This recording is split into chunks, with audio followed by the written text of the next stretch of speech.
사랑합니다. 축복합니다.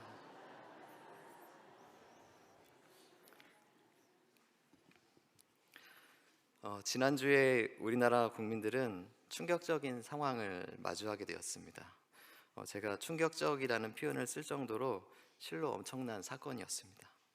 사건의 내용이 다르긴 하지만 오늘 본문에 나오는 이스라엘 자손들 역시 충격적인 사건을 마주하게 되었습니다.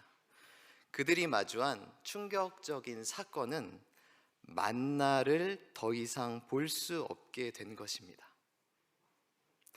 우리가 성경으로 그 당시를 묵상하고 있고 우리가 처한 상황이 그때 당시의 상황이 아니다 보니까 이 만나를 볼 수 없는 게 얼마나 충격적인 상황일까 이런 생각이 들 수도 있을 것입니다.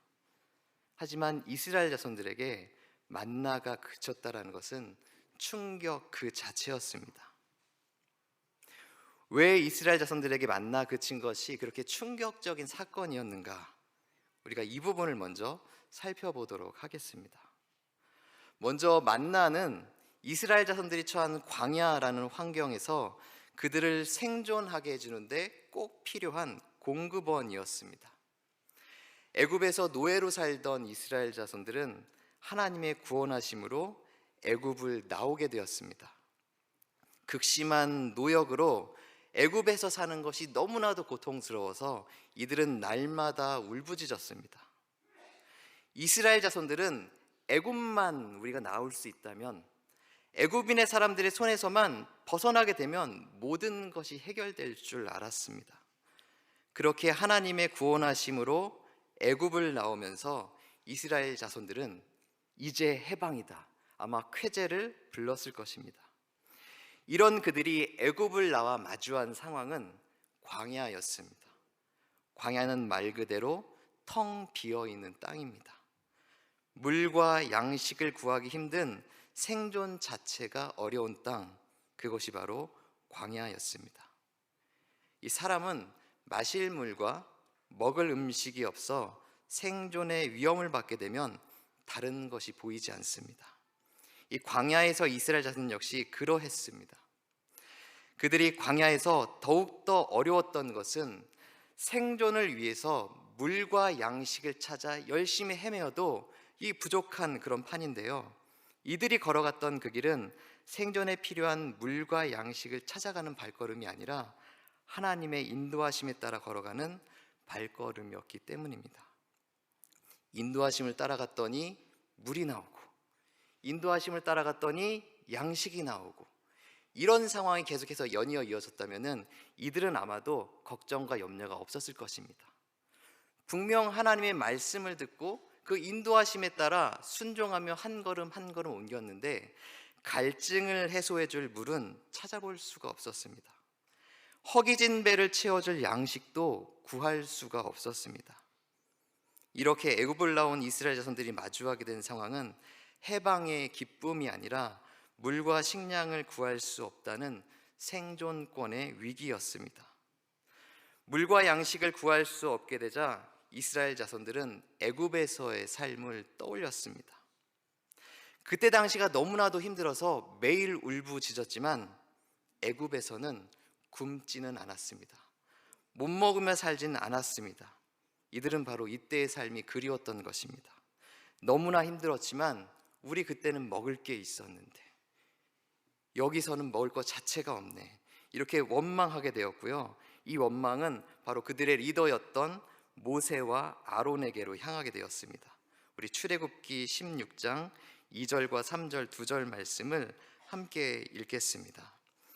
이스라엘 자손 온 회중이 그 광야에서 모세와 아론을 원망하여 이스라엘 자손이 그들에게 이르되 우리가 애굽 땅에서 고기 가마 곁에 앉아 있던 때와 떡을 배불리 먹던 때와 여호와의 손에 죽었더라면 좋았을 것을 너희가 이 광야로 우리를 인도해내어 이 온 회중이 줄여 죽게 하는도다. 하나님은 이 생존권의 위협으로 부르짖는 이스라엘 백성들의 소리를 들으셨습니다. 그리고 그들의 생존권의 문제를 해결해 주시는데요, 그 해결책이 바로 만나였습니다. 우리 출애굽기 16장 12절 말씀을 함께 읽겠습니다. 내가 이스라엘 자손의 원망함을 들었노라.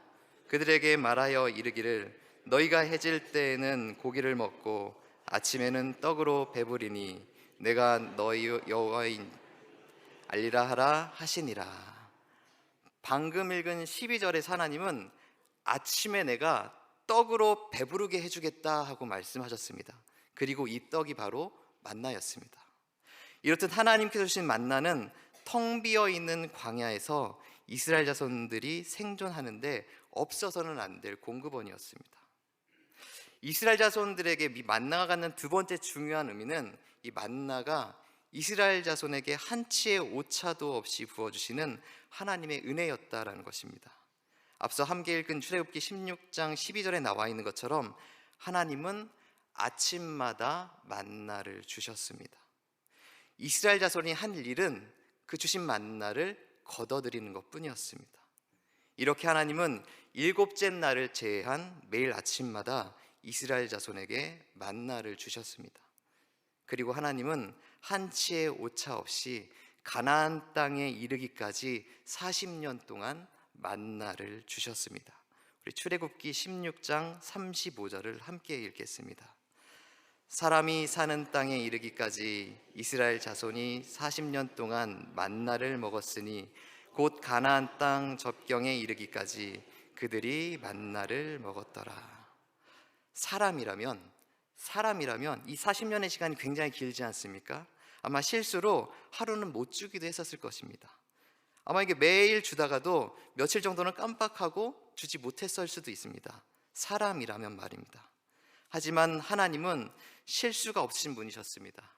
무엇보다 하신 말씀을 지키시고 이루시는 분이었습니다. 이렇게 하나님은 한치의 오차 없이 이들에게 하나님의 은혜를 부어주셨습니다.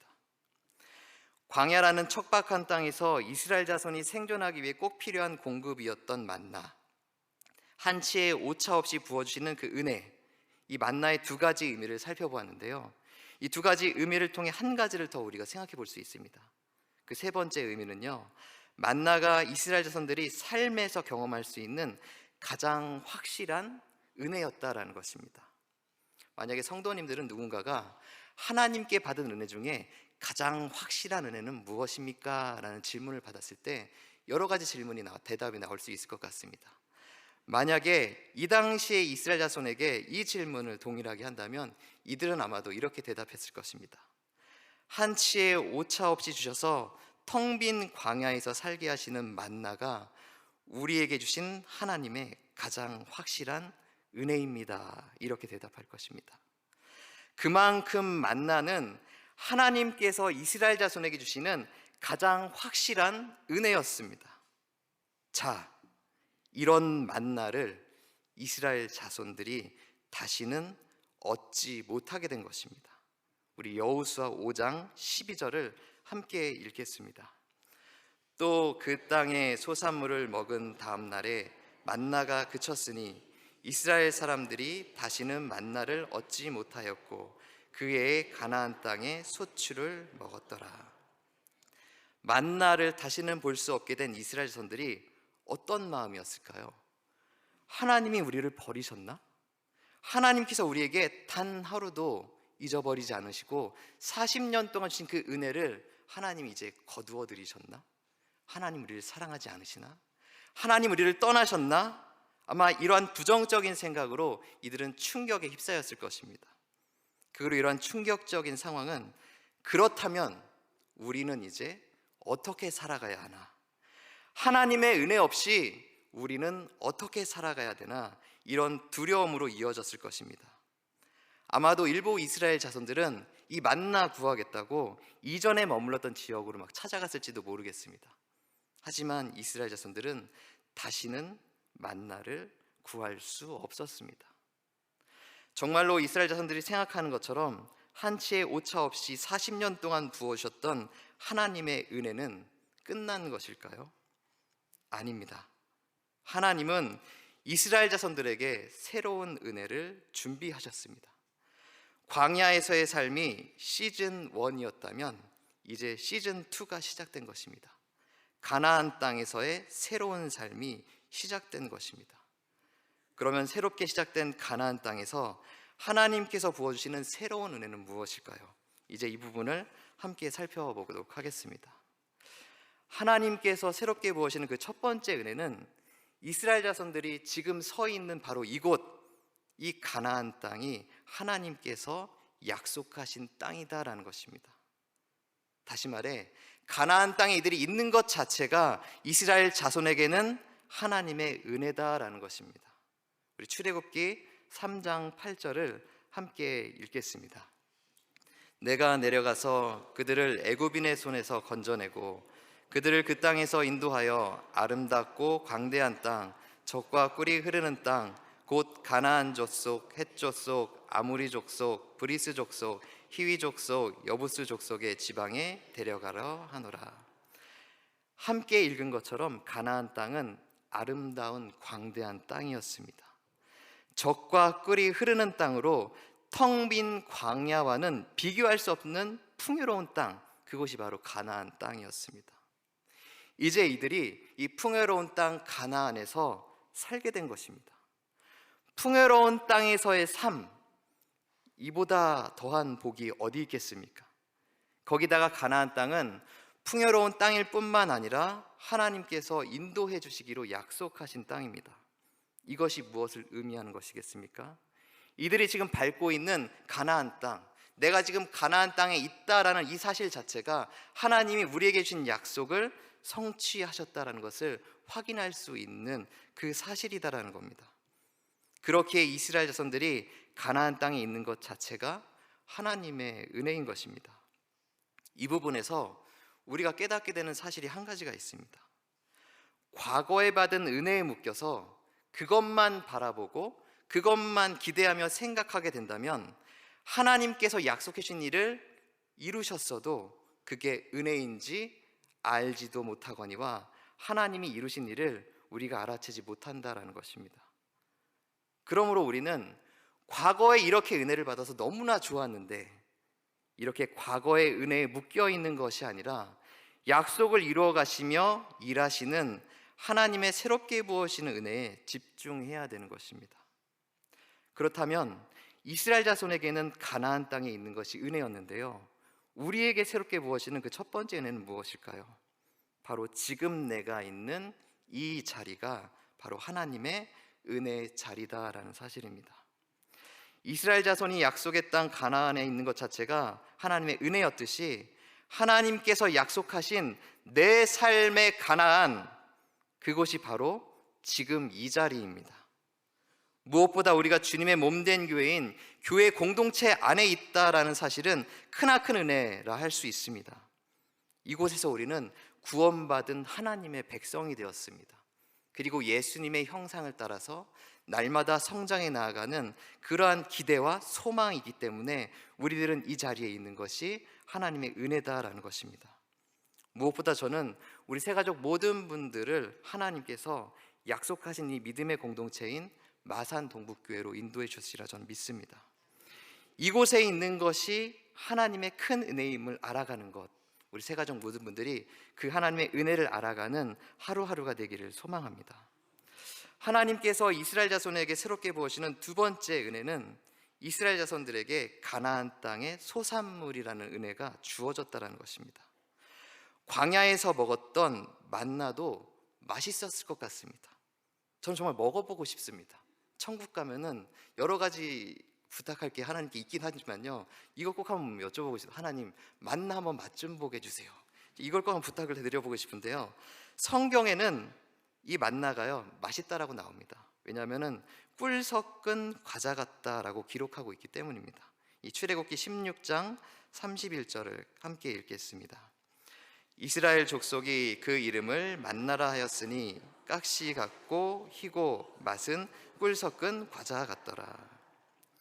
만나가, 이 만나의 맛이 꿀맛, 정말 꿀 섞은 과자 같은 맛이다 하더라도 이곳과 비교되지 않는 맛있는 먹거리가 있는 곳, 그곳이 가나안 땅이었습니다.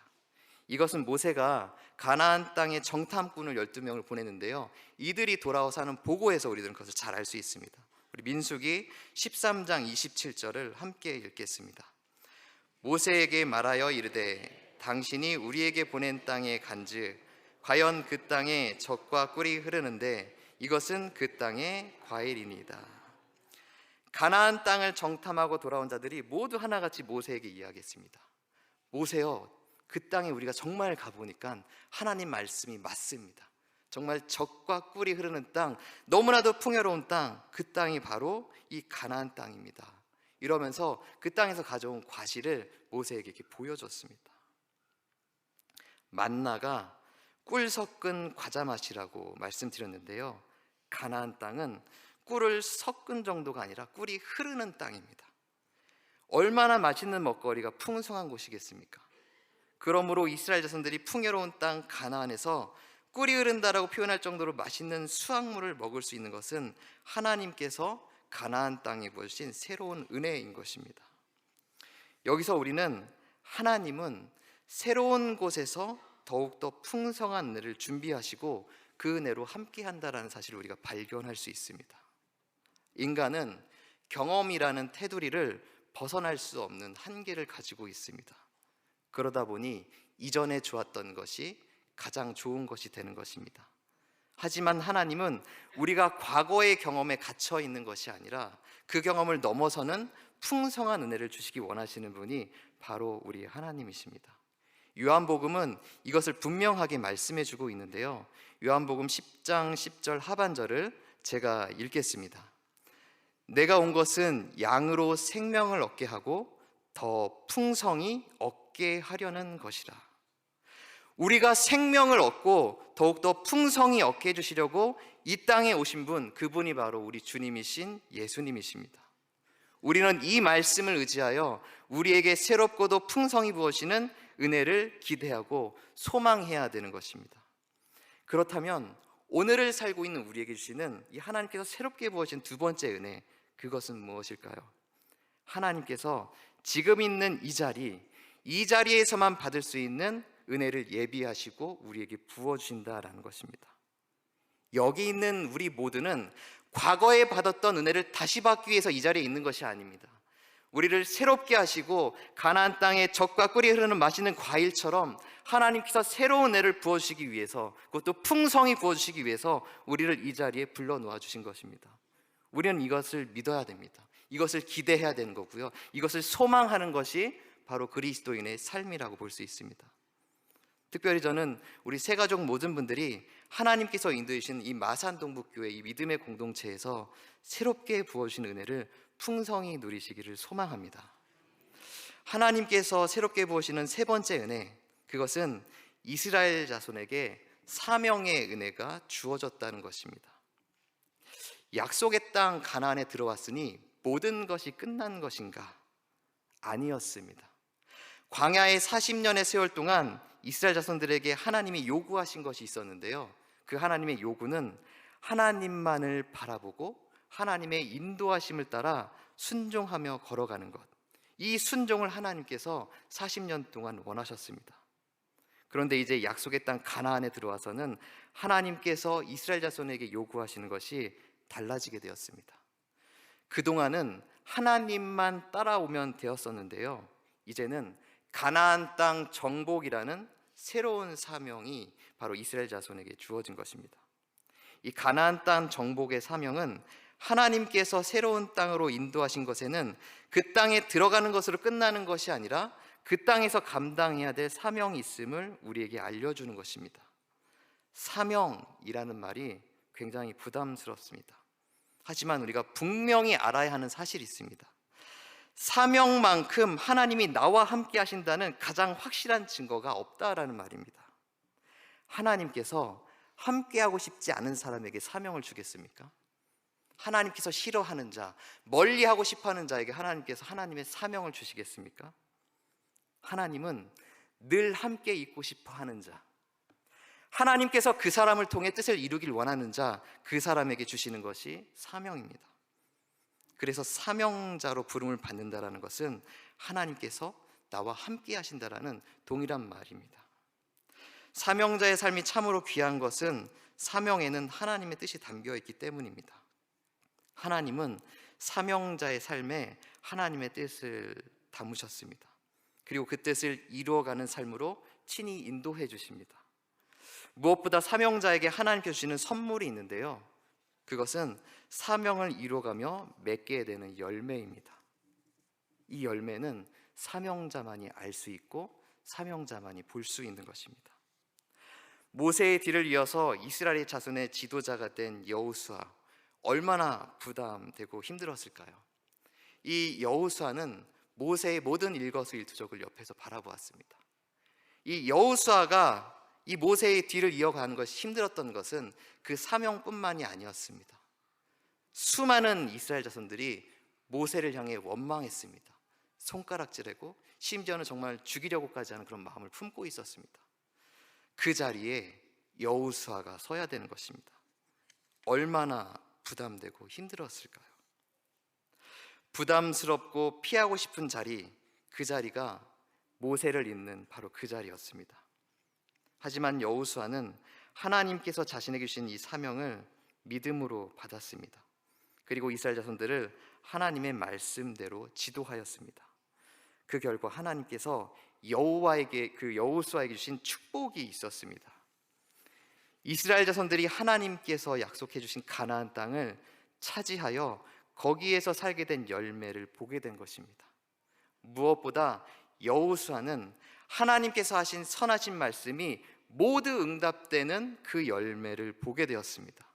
여호수아 21장 43절부터 45절까지를 함께 읽겠습니다. 시작.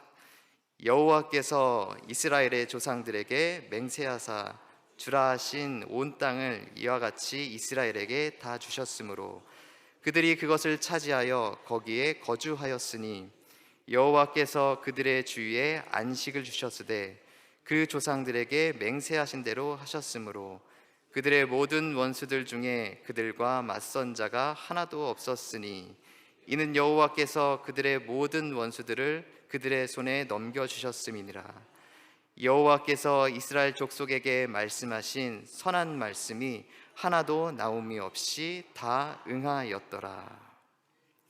하나님의 말씀이 단 하나도 남김없이 모두 응답되는 것을 바라보는 것, 이거보다 기쁜 일이 있을까요? 이거보다 감사한 은혜가 있을까요? 힘들었지만, 감당하고 싶지 않았지만 그 사명을 받고 하나님 말씀에 믿음으로 순종하여 그 일을 감당했던 여호수아에게 주신 하나님의 축복이 바로 이것이었습니다. 바라옵기로는 우리 마산동북교회 모든 성도님들이 하나님께 주신 사명을 믿음으로 감당하셔서 여호수아 21장 45절 말씀처럼 하나님의 말씀이 모두 응답되는 역사를 바라보기를 소망합니다. 자, 그렇다면 오늘을 살고 있는 우리에게 하나님께서 새롭게 부어주시는 세 번째 은혜는 무엇일까요? 지금 우리에게도, 이 자리에 있는 지금 우리에게도 하나님이 주신 사명이 있다라는 것입니다. 하나님은 우리의 삶에 하나님의 뜻을 담아주시고 그 뜻을 이루어 가시는 사명자의 삶으로 우리를 인도해 주십니다.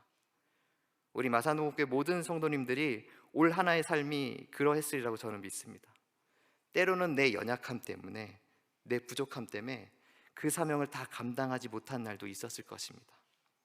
하지만 곧 다가올 새해에는 하나님께서 우리를 더욱더 새롭게 해주셔서 사명자의 길을 가게 하시고 사명자만이 누릴 수 있는 하나님께서 맺으시는 열매를 맛보게 해주실 줄 믿습니다.